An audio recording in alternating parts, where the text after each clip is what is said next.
ஜல்லிக்கட்டு தொடர்பான சட்ட சிக்கலுக்கு முந்தைய காங்கிரஸ் அரசுதான் காரணம் என்று மத்திய இணையமைச்சர் பொன் ராதாகிருஷ்ணன் குற்றம் சாட்டியுள்ளார்.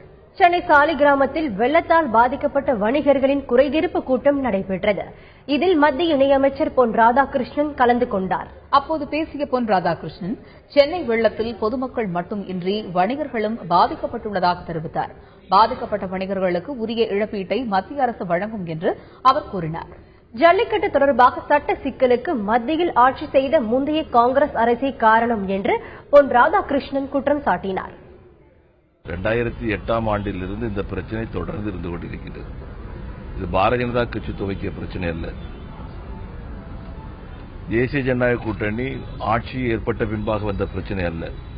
இதற்கு முன்பாக மிக மோசமான அளவுக்கு இந்த சூழ்நிலை வந்த பின்பாக ஏராளமான சட்ட சிக்கல்களும் ஏற்பட்ட பின்பாக எந்தவித பிரச்சனையும் இல்லாமல் இதை நடைமுறைப்படுத்த வேண்டும் என்று 1.5 ஆண்டுகளாக நான் முயன்று கொண்டிருக்கிறேன்.